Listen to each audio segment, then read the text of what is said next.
Good afternoon. I'm Karen McDonald. I'm the Oakland County Prosecutor. Joining me this morning. It's been a devastating week for all of us as we continue to mourn the loss of the 4 children who were shot and killed this week in Oxford High School. We've heard some positive news that some of those injured in Tuesday's shooting have made some progress recovering from their physical injuries.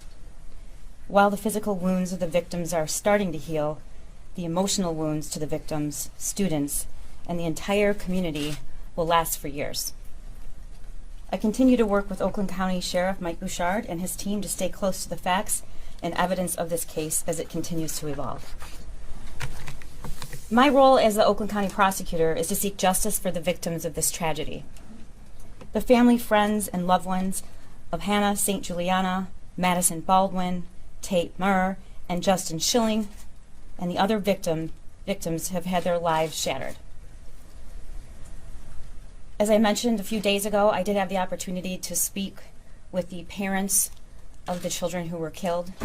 Additionally, my office has reached out this morning to all of the victims who were injured. And we continue to be dedicated to offering them services and support during this time. While the shooter was the one who entered the high school and pulled the trigger, there are other individuals who contributed to the events on November 30th, and it's my intention to hold them accountable as well. It's imperative we prevent this from happening again. No other parent or community should have to live through this nightmare. I have shared previously, and I will reiterate today, that gun ownership is a right, and with that right comes great responsibility. Based on the information and evidence I have received, today I am announcing charges against the shooter's parents, Jennifer and James Crumbley. The charges are as follows. James Crumbley is charged with 4 counts of involuntary manslaughter. Jennifer Crumbley is also charged with 4 counts of involuntary manslaughter. I will now publish the details that led to that decision and have already previously been made public, which allows me to comment on them in a swear-to that has just taken place in the district court by Detective Tim Willis. The investigation into the school shooting incident at Oxford High School, which occurred on November 30th, 2021, has revealed that James Crumbley purchased a Sig Sauer 9mm model SP 2022 from Acme Shooting Goods in Oxford, Michigan on November 26, 2021. A store employee confirms that Ethan Crumbley was present with James at the time of the purchase. Per statute, James Crumbley completed ATF Form 5309A. On or about November 26, 21, Ethan Crumbley's social media posts reveal photos of the semi-automatic handgun, along with the caption, "Just got my new beauty today," including an emoji with hearts, "Sig Sauer 9mm. Any questions I will answer," end quote. Subsequent to the purchase of that weapon, one of Jennifer Crumbley's social media posts on about 11/27/21 read, quote, "Mom and Son Day testing out his new Christmas present," end quote. On November 21st, 21, a teacher at the Oxford High School observed Ethan Crumbley searching ammunition on his cell phone during class and reported the same to school officials. Jennifer Crumbley was contacted via voicemail by school personnel regarding that son's inappropriate internet search. School personnel indicate they followed that voicemail up with an email but received no response from either parent. Thereafter, Jennifer Crumbley exchanged text messages about the incident with her son on that day, stating, quote, "LOL, I'm not mad at you. You have to learn not to get caught," end quote. On November 30th, 21, the morning of the shooting, the next day, Ethan Crumbley's teacher came upon a note on Ethan's desk which alarmed her to the point that she took a picture of it on her cell phone. The note contained the following: a drawing of a semi-automatic handgun pointing at the words, quote, "The thoughts won't stop, help me," end quote. In another section of the note was a drawing of a bullet with the following words above that bullet, quote, "Blood everywhere," end quote. Between the drawing of the gun and the bullet is a drawing of a person who appears to have been shot twice and bleeding. Below that figure is a drawing of a laughing emoji. Further down the drawing are the words, quote, "My life is useless," end quote. And to the right of that are the words, quote, "The world is dead," end quote. As a result, James and Jennifer Crumbley were immediately summoned to the school. A school counselor came to the classroom and removed the shooter and brought him to the office with his backpack. Counselor obtained the drawing, but the shooter had already altered it. The drawings of the gun and the bloody figure were scratched out along with the words, "Help me," and "My life is useless." "The world is dead," and "blood everywhere." Those were all altered by him. At the meeting, James and Jennifer Crumbley were shown the drawing and were advised that they were required to get their son into counseling within 48 hours. Both James and Jennifer Crumbley failed to ask their son if he had his gun with him or where his gun was located, and failed to inspect his backpack for the presence of the gun, which he had with him. James and Jennifer Crumbley resisted the idea of then leaving the school at that time, of their son leaving the school at that time. Instead, James and Jennifer Crumbley left the high school without their son. He was returned to the classroom. When the news of the active shooter at Oxford High School had been made public, Jennifer Crumbley texted to her son at 1:22 p.m., quote, "Ethan, don't do it," end quote. At 1:37 p.m., James Crumbley called 911, reporting that a gun was missing from his house and he believed his son may be the shooter. Further investigation revealed that the 6-hour 9mm handgun purchased by James Crumbley was stored unlocked in a drawer in James and Jennifer's bedroom. The gun recovered from the shooter at the school after the shooting was the same gun that was purchased by his father, James Crumbley, on November 26, 2021, in the presence of his son. Based upon the foregoing, the Oakland County Prosecutor's Office requested and received, we charged 4 counts of involuntary manslaughter as to James Crumbley and 4 counts of involuntary manslaughter as to Jennifer Crumbley.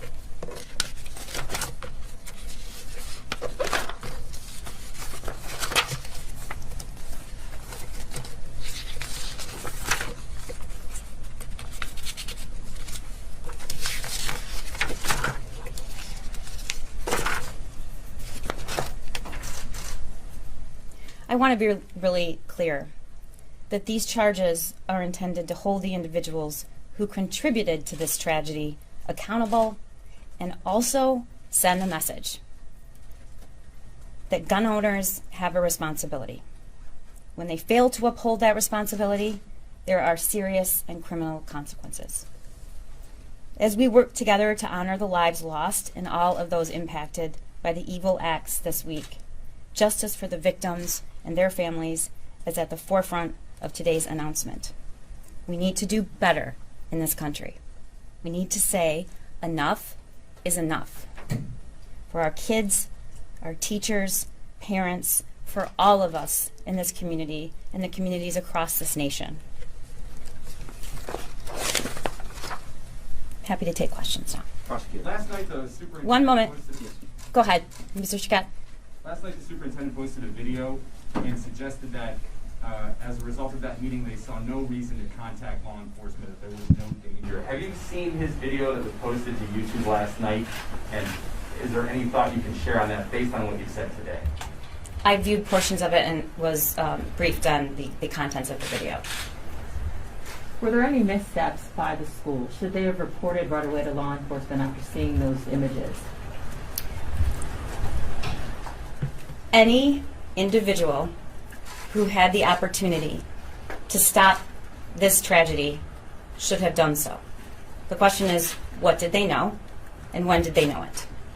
I've laid out the facts that were sworn to this afternoon and are the basis for the charges here. Did you have a question? Yes. You said, we need to do better. There needs to be change to prevent tragedies like this. It's extremely rare for parents to be charged in school shootings. Are you trying to set a new standard, or is the evidence simply overwhelming in this case? I have tremendous compassion and empathy for parents who have children who are struggling and at risk for whatever reason. And I am by no means saying that an active shooter situation should always result in a criminal prosecution against parents. But the facts of this case are so egregious. Reading this document, looking at it, reading the words, "help me," with a gun, blood everywhere, this doesn't just impact me as a prosecutor and a lawyer, it impacts me as a mother. The notion that a parent could read those words and also know that their son had access to a deadly weapon that they gave him is unconscionable, and I think it's criminal. It is criminal. Did the parents act as straw buyers for their son who was underage and not allowed to own a firearm in Michigan? I believe that the facts probably indicate that that's the result, but that would be a federal charge, and if that's appropriate to make that, then I'm confident that they will. Question? What level of responsibility do you expect from parents in a situation like this? Well, again, I don't think that this is a unique or unusual interpretation. When you give your child access to a deadly weapon, when you indicate that you're buying a weapon and you sign that it's for yourself, yet clearly based on the statements of the shooter, the statements of mom, that was his gun. And then we have the searching of ammunition. We have mom saying, at least you didn't get caught. We have the next morning drawing essentially almost explicitly what he was about to do. I expect parents and everyone to have humanity and to step in and stop a potential tragedy. Are they in custody already? I'm not going to make a comment on that. Do you know what detail on the meeting between the parents and the school? You said they're resistant to having their son pulled out of class that day. Hours later, he went on to do the shooting, and there was no communication from the parents that he may have access to a handgun or maybe in possession of a handgun after they had been, publicly on social media. I can confirm what I just stated, which is that they did not indicate to school officials or to their son and inquire about the whereabouts of the gun or the existence of the gun, to my knowledge. But the school pushed to have him removed, and they were resistant. Can you give us more detail on that? I'm not aware. I can't comment on it this time. He was not removed from the school. He was returned back to class with his backpack, where we have reason to believe the gun was stored in the backpack. Did you have a question right here? Yeah, did school officials ask to inspect the backpack or ask questions about whether the shooter had a weapon with him? Not that we have been advised, no. Do you know if between the first incident and the second at the school, the two teachers or wherever, were each aware of what had transpired? Like the teacher number 2, was that teacher aware of what happened on day 1 or the prior day? I can't speak to that. I don't know. And the other thing I have is for the families. Have you briefed them on what your investigation has found, specifically with the school? I have spoken to the parents and indicated the nature of the charges that might be coming. I have not spoken about the school. And what was their reaction in your communications with them about some of this? These people are in incredibly deep, horrific pain and grief. Their reaction is as you expect. They will want anyone who had the opportunity to stop this from happening to have done it. Will the parents be arrested today, or will they be allowed to turn themselves in? I can't comment on that. Is your office looking at anybody else for charges, maybe school officials? The investigation is ongoing. Does the school have any reason to believe, or the teachers have any reason to believe, that he had a weapon on him that day?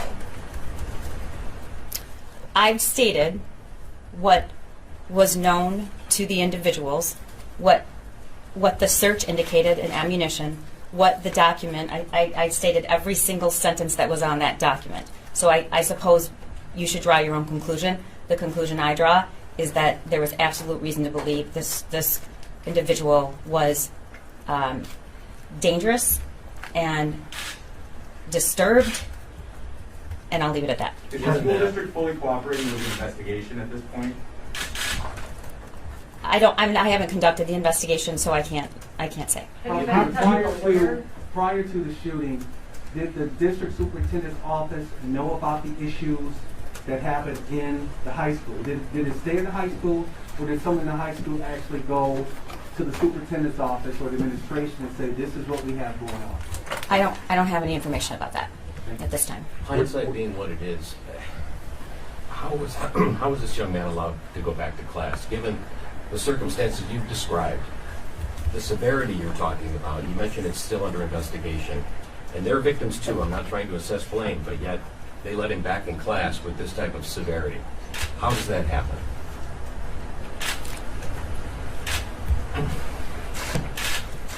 I'm not going to give you a political answer, and I'm not going to cover for anybody, and I'm just going to say what I think, and that is, of course he shouldn't have gone back to that classroom. Of course he shouldn't have. And I don't have ill feelings or negative feelings about anyone, and but of course he should have. He should not have been allowed to go back to that class. And I believe that that is a universal position. And I'm not going to chastise or attack, but yeah, I mean, it. But you have the task of reviewing whether there's criminal negligence. I do. And then the investigation is ongoing. Were these involuntary manslaughter charges the strongest possible charges you were considering for the parents? It's the strongest possible charge that we could prove, and that there's probable cause to charge. So obviously it's illegal for a minor to own a handgun. What are Michigan's laws regarding bringing a child to a firing range and practicing with them? States have different rules on that. I'm not sure where we're at. Good question. Michigan's laws are woefully inadequate. We don't have a safe storage law. We're not legally required to store your weapon in a safe manner. Children are allowed to attend with their parents so long as their parent is present. So the answer to that question is we don't have strong enough laws. Have you uncovered any evidence from before the gun purchase and the days leading up to this that shows what his state of mind was? Were the parents aware what his state of mind was leading up to the day of the shooting? There's evidence about state of mind prior to that day. I can't comment on it, and it is not related to the allegations that we're making at this time. Yes. Were any of the teachers injured in the shooting? One of the teachers who made any of the complaints? I don't believe so, but I can't say that for certain. Prosecutor, how long was the plot? You described it as premeditated. How long had it been meditated?